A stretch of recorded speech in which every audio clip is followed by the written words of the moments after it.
feelings will always follow your decisions. If you make your decision, you'll start feeling differently. So if we start forgiving people, remember, if we don't forgive people, you imprison yourself. If you forgive people, you are releasing yourself.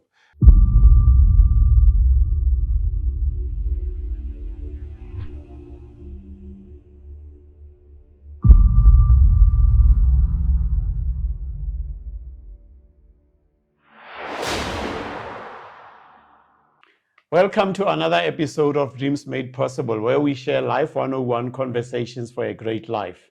I'm your host, Botaki Hlalele, a life coach on a mission to cultivate personal mastery and self-worth in others. In this podcast, we conversate with personal development specialists, leaders across different walks of life that have left an indelible mark on others, and ordinary folk who have beat the odds to be where they are. Before we go any further, please click on the link below and subscribe so that we can grow a community of leaders. Just like with all the other episodes, we bring somebody that we believe has got a story to share. And we believe also that that story will have a positive impact on your life. And please help me welcome Sy Tshabalala. Sy Tshabalala is a former high school educator with a passion to inspire, educate, and challenge others into realizing their true potential. As part of his social responsibility, Sy has been involved in a campaign of speaking at various correctional centers across the country. Through his campaign, Sy has helped some of the released parolees into writing and publishing books based on their life stories. Currently, there are 5 former inmates who have published their books. Sy is also a facilitator, author, and life coach. He is at present employed as a national trainer at a trade union. Sy is married to Prudence, and they live together with their children, Atang and Destiny, in the eastern part of Pretoria. Welcome, Sy. It is my pleasure to welcome you to the other side of Gauteng, Albertine. I've learned today that it's LA. Albertine means LA. Oh. So it is really, really important for us, for people to spend their time to come and share their story. We could have chosen to do any other thing. But as we start the conversation here, we always say where you come from is important, because that is the foundation where you come from, so that we can understand the person behind Sy, who's helping inmates, Sy, who's writing books, and many other things that you are doing. Just tell us, where did you grow up? How was it growing in that surrounding, in that family? Yeah, hi everyone, and I just want to thank you for this opportunity just to come here and share my life journey in this podcast. Sy Tshabalala was born and raised in Mamelodi, and later my parents, they relocated to Attridgeville, and that's where I went for schooling until I matriculated in a school in Attridgeville called Flavius Marega. And then after that, I spent 3 years at home because there was no money to go to varsity. And, I see today our young people, they have NEFSAs. When I grew up, there was no NEFSAs. Okay. You have to try to hustle to get something. And fortunately for me, my mother was able to get a loan from her employers. She was working for ABSA, which then was called Foscas. So I got a loan to go and study. And I went and studied at Vista University in Mamelodi. I did my BA degree, and I graduated. I became a teacher, and I must say I never wanted to be a teacher. I wanted to be a DJ, just be on the radio, because I grew up at a time people like the late Bob Mabena. So we're looking after Bob Mabena. So all of us, we wanted to be like him, be on the radio. But my journey turned around. It became something else. I found myself having to go to university, and I became a teacher. And I think I was also inspired by one program on television. It was called Head of the Class. It was an American sitcom about a teacher, and that inspired me to say, if this teacher can do it, I can do it. So I went and became a teacher, and the rest is history. Out of it, there are a lot of learners that came out of my hands. That's why I said the tree can be measured with the kind of fruits that it produces. So I've got lawyers, teachers, policemen, prison warders, you name them. all kinds of people that came out of my hands. Wow, wow. No, that's great. And maybe we'll talk about it as we proceed. There are certain similarities in terms of my journey that I pick up. I also studied at Vista University, but in Bloemfontein. Oh. And I also was a teacher at some point. And there are some similarities in what you have wrote about in your book and what I have written in the book. So yeah, I think it's maybe just a matter of the universe for us to bring us together. Yes, yes. But because the experiences that we come across as we grow in our lives, they shape who we are today. Indeed. So I don't want to assume that it was just a matter of you landing into teaching.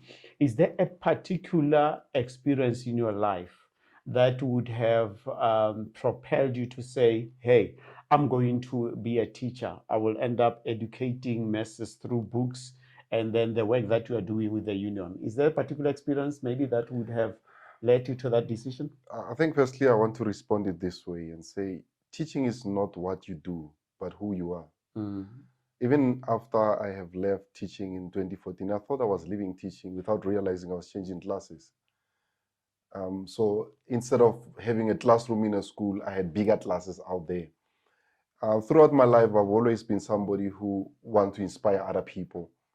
And when I got an opportunity to be a teacher, I realized this is an opportunity for me to go and make a difference. And I went there, with all the passion that I have, because if you are born to do something, it's not a struggle. I mean, you look at musicians, if they get on stage, it's not a struggle for them to sing because they are born for that. I believe, even when I'm asleep, I'm born for this. So I'm born to be a teacher. And whether I'm on social media or whatever, all the people around me, they have become my classroom without them being aware. If I found something inspirational, I'm going to send it to you, because that's what teachers do. We teach. Wow, wow. No, that's awesome. Is there any person in particular who would have been an inspiration to you or a role model as you were growing up? I think I got to know about role model late in life. I mean, growing up, we didn't have we were struggling to find people who could be our role models.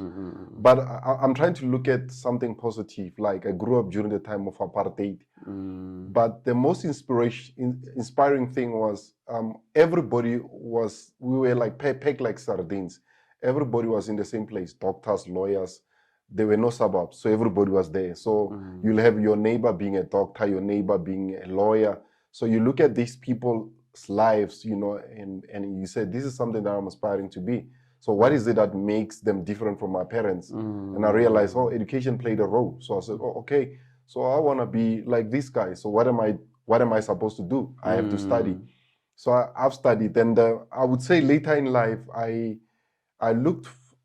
when I started knowing about role models, I looked around for role models and even mentors. Mentors sometimes may not be somebody that you know personally, but it may be somebody mentoring you from a distance. And I must say, I have quite a number of mentors, the likes of Bishop T.D. Jakes. I grew up listening to him because I grew up without a father figure in my life.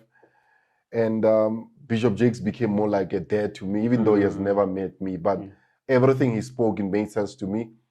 And then later, I have another mentor, Jack Canfield. I'll just share briefly about Jack Canfield. Yes. What happened was, as a teacher, teachers in this country are not appreciated. Teachers are not paid well. You know that you are a teacher. Correct. I mean, the money that we're getting, I mean, it's peanuts, as if we are monkeys. So every time when they say there's a match, I will be one of those teachers in front. With a cardboard, 12%, whatever. And every time we strike, we never got what we were looking for. And then, there's a saying that I think it's Albert Einstein who said, if you continue doing the same thing, expecting different results, so certainly something is wrong with you. I said, but I've been striking, nothing is changing. What is it that I need to do? And one particular year, there was a strike. I decided I was in town, because the strikes are always in town. I was in town, and I decided to go to CNA because I love reading. So when I got into CNA, I was going, just browsing different kind of books. I saw this book, Chicken Soup for the Soul. I said, chicken soup, what? Is it about cooking? So I opened the book and I found, oh, it's something inspirational. Oh, okay, fine. I read a few pages in at CNA, and then I checked who's the author, and I found the author, Jack Canfield. Jack Canfield, I read, he's a former school teacher. So wow, that's interesting. I bought that book, went home, and I was glued to the book, and I got inspired. I said, wow, a teacher who wrote a book, inspirational books. I guess there's something that I need to do. Wow. And from there, I decided to, start writing a book. And before that, I remember telling the learners in my class that one day I'm going to write books that will be read worldwide, and they will laugh at me. I mean, the township, they say, you are crazy. I said, I'm telling you, one day. And I remember one particular year, this boy came to our school and said, "Sir, are you still in the same yard?" I said, "Are you still here?" And I was ashamed to admit that I was still in the same place. I haven't done anything. And Dad, later I read about Chicken Soup for the Soul, Jack Canfield. It inspired me. And then I wrote my first book, Weekly Nuggets. And then I said, since Jack Canfield has Chicken Soup for the Soul, I'm going to create my own series, Being Positive in a Negative World. Yes. So I wrote Being Positive in a Negative World, Weekly Nuggets. It had 52 messages. For every week, there's a message. So I wrote that book, published it 2009, borrowed some money, because as a teacher, you don't have money. I borrowed some money, printed 500 copies. When the strike ended, I came to the schoolyard with those books. And I started with the learners because I've learned one thing. Young people have dreams. Yeah. Old people have challenges. If you share your dreams with old people, they'll tell you, that thing's not going to happen, because they've gone through failures throughout their life. Yes. But young people, they are still naive. They have never gone through anything. They believe anything. So I showed them my book. They were excited. And they started, like the learners, they started buying the book. And my colleagues, they saw there was this book doing rounds in the school. And they inquired, what's happening? They said, no, it's Mr. Tshabalala. So they also came in. They bought a book. I managed to sell 500 copies. And I mean, that was the biggest pay hike that I got. And for the first time in my life, I had people asking for my autograph. I didn't know what an autograph is, because the only thing that I know about my signatures was when I was signing exercise books, my salary advice. But for the first time, somebody was asking for my signature. So I started signing autographs. I started getting invitation to come and speak. And I remember one particular time I went to Cullinan in one church. They said I must come and speak to the young people there. I spoke. And after the speech, they said, can we have your initials? And I was wondering, initials for what? So I gave them my initials. Little did I know they were writing a check. They gave me a check for 1,000 rand. That was the biggest thing. And I said, so I can make money out of my mouth. So my voice can become an invoice. So that inspired me. And from there, I wrote the second book, the third book, and currently Jack Canfield has 250. I'm right now sitting at 12 books. Wow. But what I like out of what you have just shared is the spirit of willingness to do something different with your life. Because somebody who's sitting down at home listening to this might think that they don't have anywhere to go. But your story tells me that we start things ourselves. If we find that switch on button, then we can start to do things that are also going to amaze us at the end of the day. By the way, I like Jack Canfield as well. I follow his work quite extensively. So, what inspired this series, Being Positive in a Negative World? Is the world by its nature negative? Yes, it is. We live in a negative world where negative news sells. If you don't believe me, if you do something good here in your area, it's not going to make front pages. I used to read newspapers, and I realized I was a bit negative. And I said, what is it that makes me so much negative? And I found it's the newspapers. Newspapers are looking for scandals. They're looking for, somebody has murdered so and so. Those are the front pages. But anything positive is not there. I remember one particular year I was invited at LX FM, and on the studio, they were telling me about the challenges that were happening in LX: crime, high unemployment rate, alcohol abuse. And I said to the studio, the host, and I said, you can't change your area by always talking about what's happening around. Why don't you look for positive stories in LX? If you start telling people positive stories in LX, those positive stories will change LX. You don't, imagine when a child is dirty, so you are dirty. It's not going to change. Yes, but when you say, here's a bath, come and take a bath. When the child takes a bath, they'll become clean. So we live in a negative world. So I said, I'm going to look for something positive in a negative world. And that's when, because I'm a storyteller, I would find a concept, but I'll have to back it up with a story. I'll look for positive stories, and there are positive stories all over the place. And you find people who went through hell and they made it in life. And I said, so we can be positive in a negative world. Yes, yes.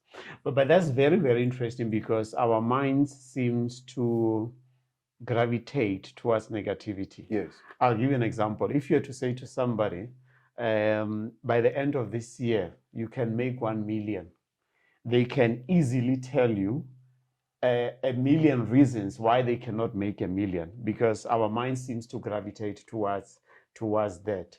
And we are not training ourselves to believe that we can actually get there. Yes. People will tell you easily that be realistic, but that they do not change upon themselves to say, but let me try to be realistic. Maybe I can make a certain amount of money. I'm just making 1 million as an example. So with your work, especially talking to your tagline about being positive in a negative world, how do you use your space, whether it's social media as you are speaking, and other platforms to educate, to create a positive mindset? How does one go about to cultivate a positive mindset? Well, I started with books, because as books, you influence the narrative. Let me also say this, I'm not scared of being controversial, but I'm going to say it as it is. You look at a country like South Africa, where we've got high crime rate, but look at what we are being fed on television. It's all crime, crime, crime. And guess what? People are going to do crime because everything they see on television is crime. If we change the narrative and start sharing positive stories, ultimately, it does change the narrative. People start doing positive things. So in my little space, whether it's on my Facebook, Instagram, or TikTok, I always look for something positive that I can share. Whether it can be a quote, whether it can be a story or something, I will share that. And secondly, I go around different schools where, if I'm invited to go, I go and speak to young people, because one of the things also that I've observed, we are so good as adults to rebuke kids, but there's never, we don't go there and reaffirm these kids, tell them how great they can be. Like currently, I wrote another book, it's called The Next Best Generation. And that's my way of speaking to the youth, to say, you guys can achieve more than what we have achieved. So going around speaking, I started also, as I said, speaking in prisons, because prisons are more like the dumping ground. Every person who commit crime, they say, go and rot in jail. Why do you have to rot when you're still alive? So I went there and I've met some of the worst criminals. I remember one, may his soul rest in peace. He was a judge of the 28. This guy has killed so many people in prison. And when I met him, I said to him, you're not going to get employed. That's the truth of the matter. You're going to slam the door in your face because of your criminal record. But there's something we can do. And he says, well, I said, we can write a book about your life. Because what I see on TV, they write stories, crime movies, they were written by people who have never been in prison. Because I've spent time with inmates. And when I look at some of the script, I can see these guys, they don't know anything about the criminal mind. They don't know anything about prison because they've never been there. So I've been there. I've been on the trenches. I know what's happening. So I challenged him to write a book, and basically I wrote a book for him from start to finish. It's called Wrong of Ramp. And this guy, he was killing people, in prison, because there's a lot of things they don't tell you. I know what's happening there, and so they hide it. So people were getting killed. He was killing people, and I said, tell your story. But as we were writing his book, I asked him, were you charged for some of the crimes? And he will say no. So when I was writing the book, I would say, for example, in some instances, to say he injured so and so, when in truth, I know he killed that person. So I wrote a book, and after I said to him, go and raise money. I didn't charge him anything. I said, go and raise money. And guys from prison, they don't trust anybody. He says, but tell me, what's your agenda? I said, I do have an agenda. My agenda is for you and me to help young people, to help this country, to help young people. I said, I've got a daughter and a son, and I want them to walk freely in the streets of South Africa. And you guys, you can help me in that regard, because you've got a story to tell. So we put that together. He raised some money to print copies. And there was nothing fulfilling to me when I gave him copies of his book. And this guy, because criminals like they're illegal businessmen. Mm-hmm. No, they're business people. To commit heist, that's business. You do your market research. They do that. You look at your SWOT analysis. They do that. Marketing, whether it's drugs, they do that. So I sat down with him. I said, if you can sell drugs, you can sell books. So he took his 100 books. He went and sold them. And then he called me. He says, you won't believe me. I managed to buy my kids clothes for Christmas and uniform. And I was fulfilled. I bought some grocery. And this guy says, how can I thank you? I said, don't worry. For me, I believe in giving forward. I'm not helping people to come back and thank me, but I'm saying go and make difference in another person. I subscribe to this, to say, each one teach one. If I've learned something, I'm going to teach you, and you go and teach others. Yes. It's so strange that we share the coronavirus. We can also share inspiration. If you could get the COVID virus from me, you can also get inspiration from me. So we inspire each other. And when we inspire, if I inspire you, you inspire another person, we're creating a chain. Before you know it, we have inspired 100 people. 100 becomes 200. 200 becomes 400. 400 becomes 8. 1,006. I mean, the number goes on. And ultimately, the whole of South Africa is inspired. So that's so powerful what you're sharing in terms of the example of this guy who wrote a book in prison. And you make mention in the book, finding meaning in a place of hardships, yes, which is prison. And I have had that experience as well, where I met guys who realized that they were good as painters. Yeah. One of the guys actually I used to teach there did a painting of my painting. And then one of the guys went on to achieve a lot in terms of education. There are quite a few examples that I can mention. And do we have as a people to get to that corner? In soccer we say there's a tactical change and there's forced change. Yes.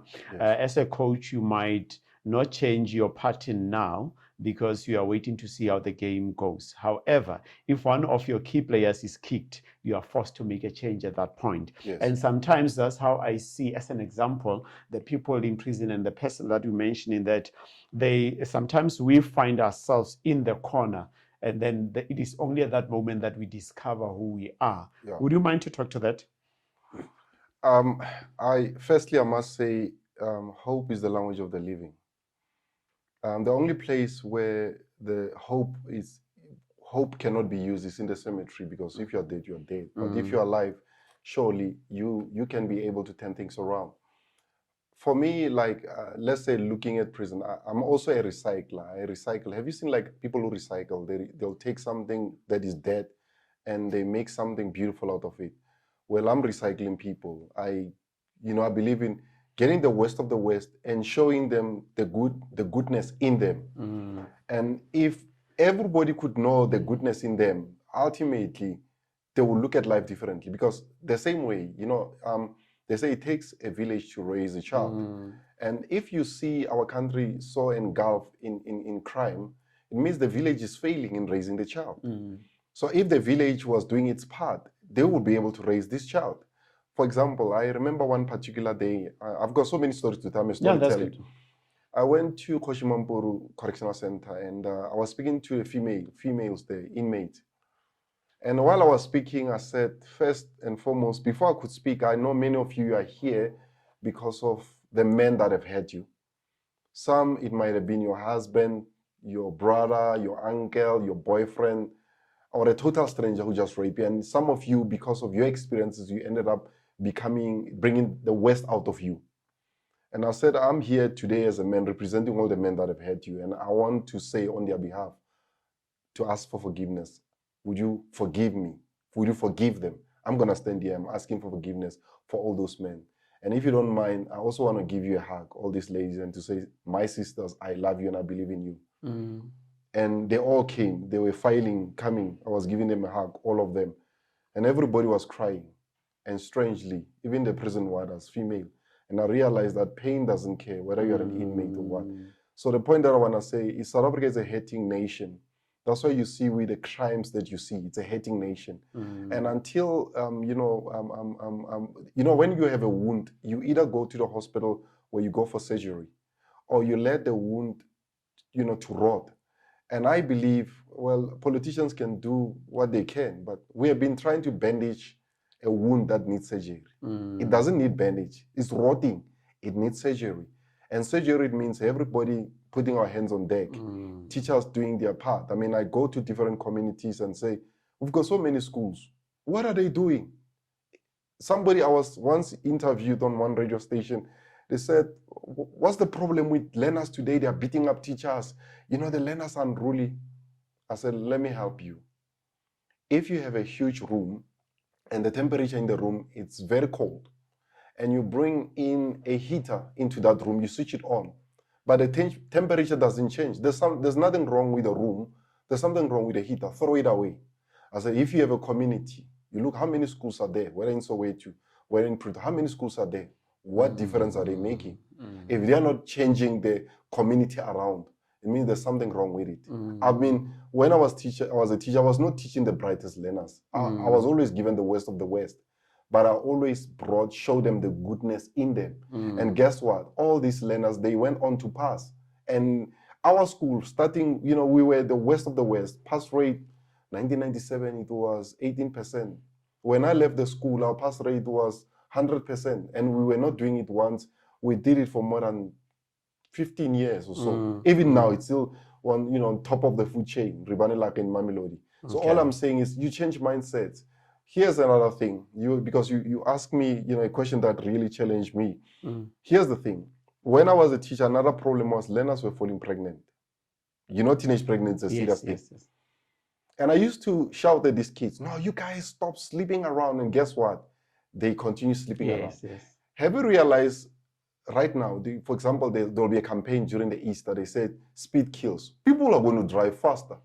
Have you ever been in a taxi? They say, don't bang the door. You will bang the door.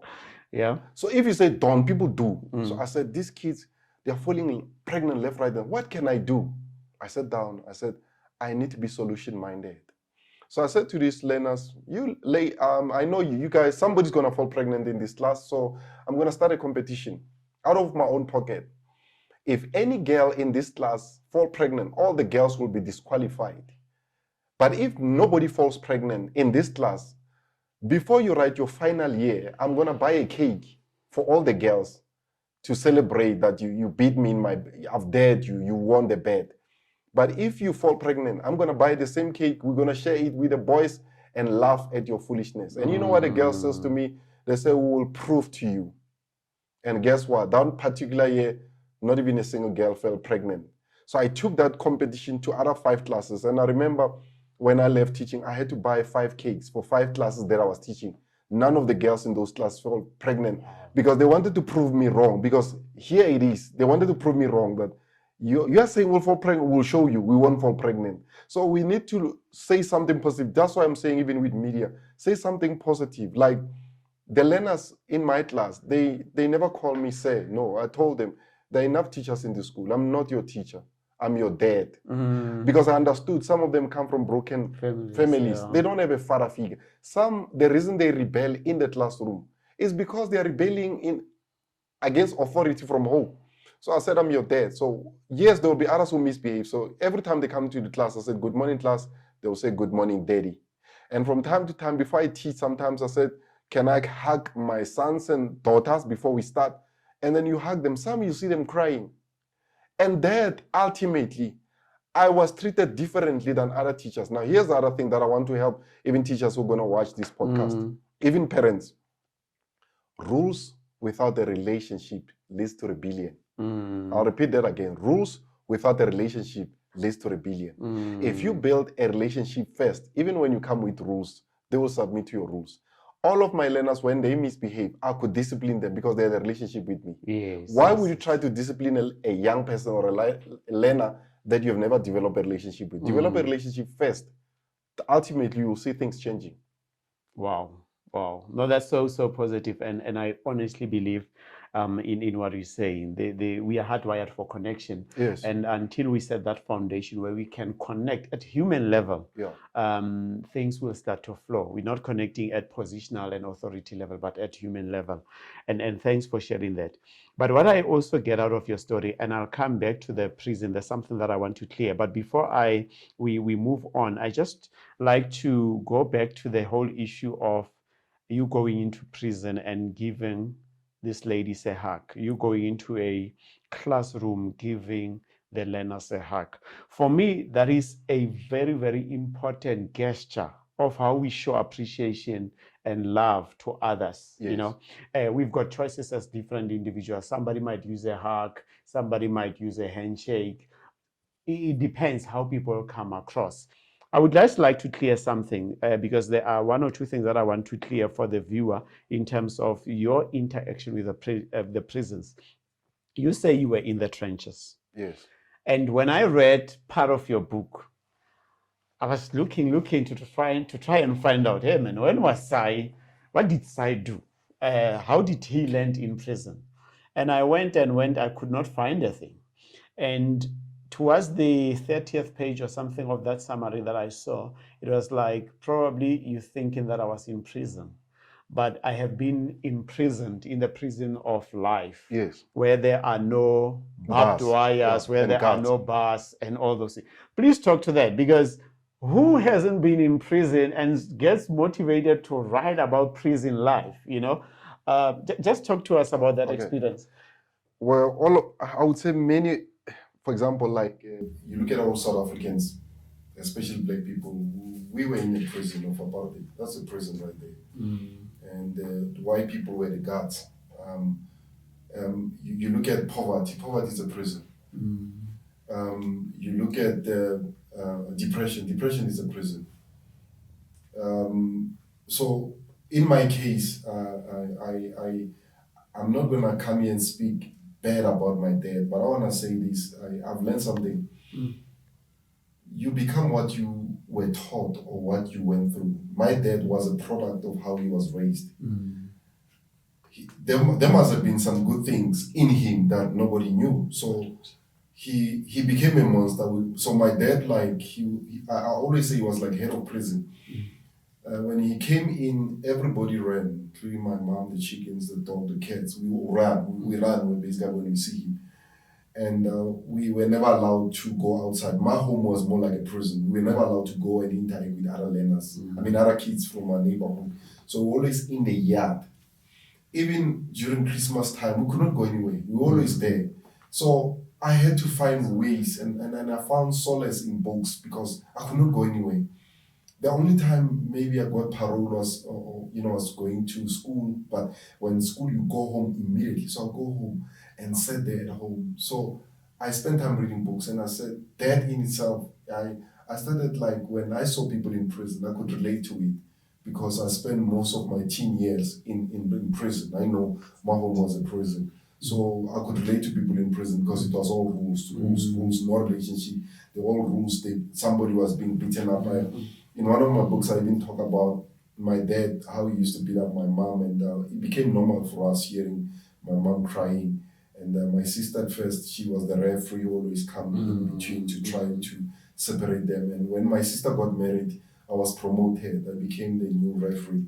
And my dad, like, my home was more like WWE because if you try to come in between them, my dad, I always say he was more like Stone Cold Steve Austin. You'll get a stunner. You also going to get beaten up if you try to get in between. So while you're trying to break them up, you expect something can happen also to you. So that was the kind of experience. And that taught me something, as I said, the prison life, I could relate to it because of my upbringing.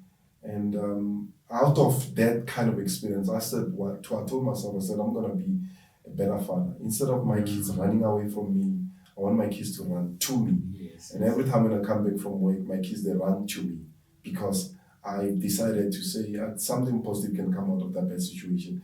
So even when I write about my dad, I'm not writing there to hate him. One thing that I want to say to people who are watching this podcast is, you become what you hate. If you I looked at my life. I used to hate my dad, and as I grew up, I realized I was gravitating into becoming what he was, and I said, no, man, I need to change that.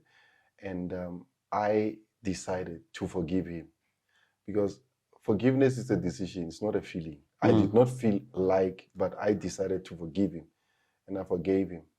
Even now, he never asked for forgiveness. I mean, my dad passed away last year, July. But even when I look at his coffin, I did not feel anything, no anger, nothing, because I have forgiven him. Imagine if I held the grudges. Even today, when he went down, I'll remain with that, because he's gone, but I'll be a monster. But I've forgiven him. And I believe as a country, we have to learn to forgive. Forgiveness heals, but unforgiveness imprisons you. Yeah. So we are a country of inmates. That's why the damage you see. Wow. No, I see. I like that. And I would just like us to talk to it. But also what I like out of what you're saying is the concept of reframing. Yes. Because all of us, we've got a story. We go through these challenges, but how we interpret those stories helps us either to move forward or to be imprisoned. Indeed. Okay. If we see ourselves as experiences, but then we get entrapped. But if we see ourselves as people that have gone through the experience, and you ask yourself, what can this experience be teaching me? Then you start to move. And I believe that's what you're saying. So you mentioned the fact that as a country, we have been a prison. Yes. And different ways in which we explained what prison is. And because you have written this book, Finding Meaning in a Place of Hardships, and you say, I'm writing this for somebody who's in prison to give you hope and a belief that you can change. What would you say to that prisoner? And I'm saying this from experience, that when I was teaching in prison, I could see a lot of guys that are so chuffed up to have a number one, who were being in prison as a badge. And I know even in our townships, I remember one example that I have in Sebokeng, where some of these boys have never been in prison, but they've got numbers. And those that are in prison say, hey, Indod, you are playing with our number. You haven't been here. So they take this as a trophy that I'm in prison. You cannot take a number, you not being in prison. If someone says to you, but sir, you haven't been in prison, you don't know what you're talking about in terms of the prison as defined by the correctional services sector, by the justice system, what would you say to that person so that they can understand the message that you have in the book? I want to say this, again, if you define prison as the one with barbed wires and prison waters, then you don't know what prison is. It's more than that. And somebody may say, but you have never been in prison. But my life was worse than prison. Because even prisons, the brutality is not the same. It's not the same, the brutality in prison. My home was a prison. I mean, from a young age. How do you explain when a boy at the age of 5, you get used to your dad slapping you and you bleed, blood comes out of your nose? I mean, prison, I know they are juveniles, but my life was like a prison. And I'm saying there are worse prisons than prison itself, worst experience. People go through hell. People get raped, and they go through a lot before they go. Some they don't even go to prison. So if we try to monopolize pain and say the worst pain is in prison, then you don't know life, because there are people who went through more than what you're going through, but who have never been in a correctional center, but their life has been prison. I like the definition that you attach, because it challenges us to think outside the box. Literally, like as we say, think outside the box, because as you say, most of us have been in prison. Yes. Some of us, we are enslaving ourselves mentally in terms of how we think. Women who are abused, men who are abused, there are different ways, as you say, in terms of how we are in prison. So the challenge is think differently about your situation and release yourself from that situation. Just to add something, I remember I had a conversation with one guy in a maximum correctional center. This guy was serving 2 life sentences. And I sat down, we were having a conversation. I said to him, do you know there's no difference between me and you? And he says, what do you mean? I said, the only difference is you acted on some of the things that I thought of. I've thought of killing people, but I did not. You killed them. So I said, if we were judging people based on our thoughts, I'll still be in here with you. And I said, also, you should know that there are people who are not in prison because they were not arrested. They've committed crime, but they've never been in prison because they were never arrested. Yes. So you mentioned earlier also about the issue of boys going for gangs and all that. I said earlier, like, what is it that we are producing on television? You know, I was watching one TikTok video. It's so strange. TikTok comes from China. And you know that TikTok in China, they don't show all this foolishness that we see, jokes and all. Nothing wrong with laughing and all that. In China, they use the TikTok for achievements like the best karate, you know, awards. Invented something, it appears on TikTok because they, as a government, decided that you're gonna influence the narrative. You look at right now in America. I was listening to E09 one day. He says, everything you know about Africa is bad. He says, in America, there are so many murderers that are taking on, but they don't show that on TV because they have chosen, it's branding. What is it that you want people to be seen, to see? So I'm saying, yes, as South Africa, we've got a lot of worse things happening in this country. But can't I mean, like script writers out there, people who write books, can't we change the narrative? Even musicians, if you're calling our sisters, you know, I don't want to use the B word, and you see our sisters dancing to that music, there's something wrong with them. So you can see there's something wrong. So we need to change that and, you know, have music, positive music. I grew up from an era of love. It was all love music. I mean, we listened to love songs, and that's why we knew what love is. I mean, you'll have your girlfriend come into your home and you play some love songs, you know, and you write a letter, and you know you have to be poetic. So that can be changed. And somebody said, you know, no, you know the world thinks that's how the world is. I said, okay, let me help you. When I grew up, there was no pizzas. We never ate pizza, but somebody decided to introduce pizza. And before you know it, now we are eating pizza. It's part of our culture. Correct, the same way we have to create cultures. When you create a culture, it changes how people look at things. Correct, yes. So the same like with all prisons. And I also want to say this. People in prison wear masks. I remember one day I went to maximum prison, Zonderwater, and I said, I look at you guys, I know you're all wearing masks. And when I look here, I see Superman, Batman, Spider-Man. But let me say this. At night you can't sleep because there's a fearful young boy inside of you who's crying. And until we help that young boy, nothing's going to change. And I said, your situation is like dirty smelling sneakers.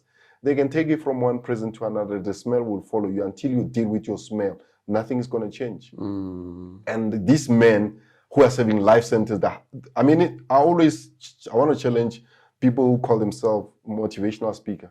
If you can motivate in prison, surely you can motivate because it's hell. It's another game. Yeah, I tested myself there. Yeah. And these guys, after speaking, they came to me and say, you are really speaking to us. Because here's the thing, the difference between men and women. Women are emotional. If you speak to women, they will jump around, high five each other, cry. Men don't. When a man is happy, he's like this. When a man is hating, he's like this. They don't show emotions. So this man came to me and said, my brother, hey, you was really speaking to me. You really touched my heart. So I'm saying we need to start having conversations. The issue of men, gender-based violence, it's a sign of hating men. But if you say men are dogs, they'll continue killing. We're not really addressing the issues. So we need to go down and say, why are things happening the way they do? We need to start having conversation with boys on the ground. You hear about taking a girl child to work. What about the boy child? So we need to reach out boy child, have conversations with both a girl and a boy. Try to address. As men, it's so strange. You can fill up F&B, 80,000 men. And after the game, they go and kill somebody. Because men, we try to numb our pain. We are all hating men. And sadly, you find a hating man being involved with a hating woman. That's a bomb right there. Correct, eh? Now you say in your book, a prison is a gated community of people that needs our love, intervention, and encouragement. Yes. What do you mean by that? Because somebody that has lost a loved one to somebody who's in prison probably will see it differently. I understand that. I want to say this. Umuntu akalahlwa. I subscribe to this. It's so strange that if you are bitten by a snake, doctors, they will use poison from the same snake as an antidote for that bite. If a guy has committed crime, I certainly believe they must go to jail. And like in South Africa, we need to change legislation. If you say it's life, let it be life. You can't say 20 years. If I was the Minister of Justice, there will be people who will be serving real life. You go there forever. I don't believe in the death penalty, but I believe in justice must be served. Now, here's the thing. When somebody has committed crime, and then we are able to reach out to this person to say, there's something good in you that you can contribute in your community. This person can go there from their own experience, speak to young people to say, you don't have to follow in my destructive footsteps. Because here's the thing, there are a lot of young people. I was a teacher. You would go there and try to speak to young people who are wannabe gangsters and thugs. They're not going to listen to you. But if somebody who has been in prison, who have done all, have seen it, and even have a t-shirt to prove it, when he or she speaks, they will listen. I remember one boy, when I was a teacher, came to school with a gun, and everybody he wanted to shoot the teacher. And I called that boy. I was not even his teacher. We had a conversation. I said, what's happening? I know that teacher insulted me. I said, no, let's talk. While we were talking, I realized he's an angry young man. And this young man, really, he's a little monster growing up here. I immediately said, I've got somebody who can talk to you. He said, serious man? I said, yeah. I said, nah, if I talk to you, you're not going to listen to me. I took my phone. I phoned one guy who was in prison, who was a gang leader, who have done all kinds of crazy stuff. I said, I've got a young man here who even brought a gun. He wanted to shoot a teacher. This young man is angry. Can you talk to him? And that guy started speaking to that young man. And I could see that young man mellowing. He was becoming softer because here's a hardened former criminal speaking to you. Yes. He says, let me tell you, if you shoot that teacher, you're going to go to prison. Let me tell you, if you go there, you're going to be a woman. Woman. There's nothing you can do. What are you going to do? You'll be a woman. And that young man, he says, which gang are you? And this boy was there. He says, you don't even know the number. Let me teach you. There's a lot you don't. So imagine if the inmates in this country, from the parolees, they start going to our schools and they start addressing our young people. Because here's the thing, our schools are breeding grounds of criminals. Breeding grounds of criminals. No, they are factories. Correct. Every guys who commit the highest. I was a teacher.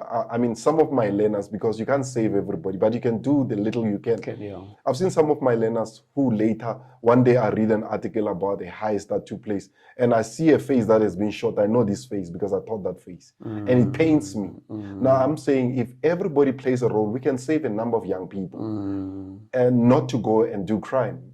But if we don't talk to them, guess what? They will continue doing crime. We're not going to be safe. It's like right now I see a lot of black people moving to suburb. I stay in a suburb, nothing wrong with it. But if you always spend going there to the community and making a difference, do you know they even know your car? And they will not attack you because they know you. You are part of them. Yeah. But if you move away from them and you are not even contributing in them, you will not be safe. You can build, I've spoken to criminals, they say you can build the biggest, the most safest estate. They'll find a way in. They'll come in there. I said, how do you do it? They say, it's very easy. We rent a property in there. If we know you got money, we go after you. So you're never safe. So rather than building walls, let's start building bridges, going back to the township, reaching out to those young people, inspiring young people, because young people don't have role models. Remember, all the black middle class, when they became successful, they left to the suburb. Now in the township, the only role models are criminals. So, Sy, you earlier mentioned the whole issue of forgiveness when you were talking about your father. Yes. And we spoke about the guys that are in prison, and probably one of the ways to go about from the community maybe is to forgive those guys in prison, and also those who are in prison to forgive themselves. So there's always this thing around forgiveness. Yes. From your experience, how does one go about to forgive? I said earlier with my dad, I tried to understand, but even though it's difficult, I mean, you don't know his upbringing. And I said, I always believe that there's good in everyone. Here's the thing. Somebody may say, but what do you mean? Can you go right now to a kindergarten, a daycare center, and look at those kids and say, I see criminals, I see rapists, I see... But do you know that in those kids in the daycare center, they are future rapists and robbers? They are there. They are there. Now, hard truth, but yes, yeah. they are not born to be dead. They go through life experiences that turn them into dead. So if we can say in every person there's something good, and how do we nurture the goodness in them? And that's why in my case, I'm saying, and I've said this, that forgiveness is not a feeling. I did not feel like forgiving my dad. Did not feel like. But I made a decision. Somebody said, but what do you mean? Here's an example. Certain days when you wake up in the morning, you don't feel like going to work, but you decide, I'm going to work. You go to work. And during the day, you still don't feel like being there. But as the day drags on, the feeling changes. So I want to say this, the feelings will always follow your decisions. If you make your decision, you'll start feeling differently. So if we start forgiving people, remember, if we don't forgive people, you imprison yourself. If you forgive people, you are releasing yourself. And again, people need to understand that forgiveness doesn't necessarily mean that we are friends again. No, I've forgiven my dad, but he was not more like a dad to me. I tried to reach out to him, but I realized he had issues. So I said, okay, fine. I have forgiven him. Let him live in his space. I'll live in mine. And the day he passed on, I came in there, made a contribution, buried him, even though we never had a relationship. But I was healed because I look at his body. There was nothing, no feeling, no anger, nothing. And probably that's what most people miss. Yes. The fact that it's not about I justify the things that you have done, No. but it's more about releasing me Yes. from this caption that is Yes. not helping me to go forward. Yes. You know, that concept of the poison, that not forgiving is like drinking poison and expecting somebody to die. And I hope that that's one thing that we can be able to preach, educate, teach about in the different settings that we come across. So in terms of the work that you do and reaching out, you've been to prisons, you've been to school. Are there any other environments where you do this work of being positive in a negative world? Well, wherever I go, I try to share this virus of being inspirational, virus of inspiration. I've been to places of work, people invite you when they are having events in institutions, government departments. I've been there. I've spoken in those spaces. Communities, they will have something in the community. They invite me. I've spoken there. I've been to churches. Churches will invite me. I'll go there again because even now when I go to those churches, I challenge them to look at different things. Like the other churches, especially the Pentecostal, they have all-night prayer. I once challenged one pastor, said, can we have all-night thinking? Where you call all the people in your church. We sit down here, we start thinking, how can we contribute positively in our community? Because we're busy bombarding heaven with your prayers, but nothing's changing. So I said earlier that... Did you come out of that? Well, he listened to me, and that pastor was challenged. There are two types of people you meet. There will be people who are upset, and there will be people who will be, in a way, inspired to say, hey, I need to do something. And out of there, that pastor said, no, hey, you challenged me. I also even want to write a book to share with them. Because church should not be that little, that where people meet every Sunday. Church should be open for community. When I grew up, churches were also used for politics, for a lot of things. Should not be closed. Closed for what? If the church is closed, it means not making a difference. I want to share this story. One particular year, I was supposed to go and run a learnership in Wheatbank. And for a whole month. So when I was driving around, I was trying to Google this church. I've arrived in the place. I was looking for the church. I couldn't find it because certain churches, even Google doesn't know them. You Google Map, they are not there. Yes. So while I was driving around, I found a group of boys, Nyaupe boys. They were smoking Nyaupe outside a church. I stopped. I said, guys, hey, how are you? They said, I'm fine. I said, man, I need to ask, man. I'm looking for this church. They said, hey, now we don't know it. I said, okay, what is the name of this church? They said, even this one, we don't know. You can go in and ask. I went inside the church. I asked. I found it was the church. And for me, it showed me that church was useless. They were supposed to be closed because even the community don't even know you because you're not making any difference. Most churches are so much focused on taking people to heaven because those churches are earthly useless. That's why I want to say this. I'm not afraid of being controversial. We have to tell the truth as it is. When the churches, I'm a believer too, I'm a Christian. When the churches were closed, I saw a lot of pastors making a lot of noise about churches being open. And I want to teach them. The Bible says we are the light of the world. We are the salt of the world. If you are salt, have you ever seen when you have meat, food, and there's no salt in that food? What do? You look for salt. Because the food is not taste. It's tasteless. You look for salt. So when the country was in a crisis and the government didn't even see it fit to look for you, it's because you are not the salt. You have lost your saltiness. So stop going around making a lot of noise. You are not making a difference. If you are making a difference, people will come looking for you. I was making a difference where I am. And that's why the Department of Education even started looking for me to come and train, teach in other schools, and even train teachers. If you're really making a difference in South Africa, you don't have to make noise and say, hey, I'm making a difference. People know if you're really making a difference. So I think also the pastors must look at themselves and say, are we really making a difference?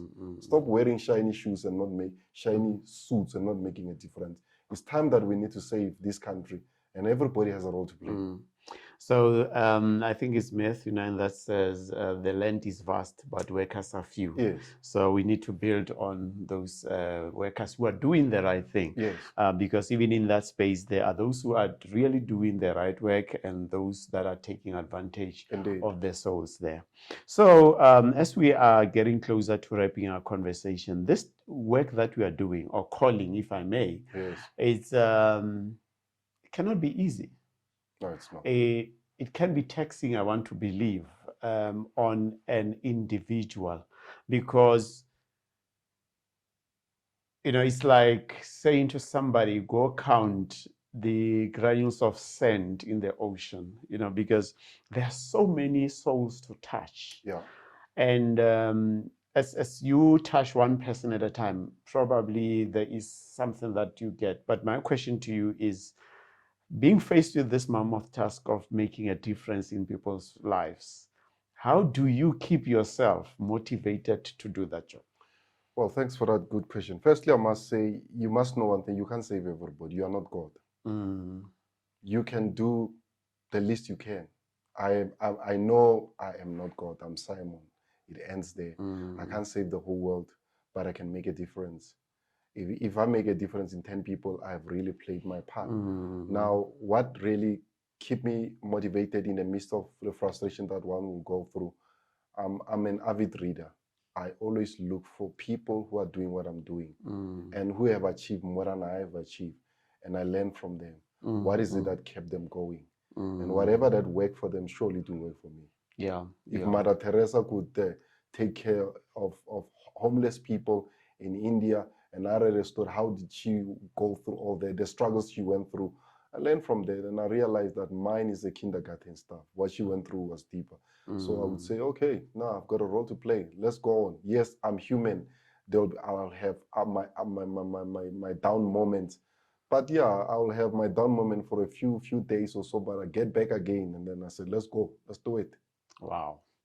So thanks for sharing your story, Simon. And usually when we end our conversation here, we ask our guests to share their life 101 lesson. You have shared so many lessons, but if you look back and you cast back at your life and you say, you know, this lesson has carried me through, and you believe that if you share it with somebody, it will carry them through. What is that life 101, basic, simple life lesson that you would like to leave with somebody at home? But life is a journey, and in this journey, you know, you should not focus so much on getting to the destination. Enjoy the scenery. So while I'm busy traveling in this journey, along the way, I'm enjoying the scenery, the things that I see around me. Because if you're going to focus so much on the destination, you're going to be a miserable person, and you'll miss out on all the beautiful landscape that you're passing around. Okay. Thanks a lot once more for sharing your time. The viewer at home, this is a great story, a story of reframing your mindset, a story of finding opportunities where possibly none existed. You have heard the story of how Simon, out of his dark space in terms of how he grew with his father, decided to look at life differently and decided to go into spaces where most of us would dread to go and touch the lives in prisons, in schools, and in other areas of the life. So all of us, we've got a choice to make with this life that we have been gifted with, to wake up towards something that is going to change our lives, but most importantly, the lives of other people. So if he can do it, probably you can do it too. Thank you. Until the next episode.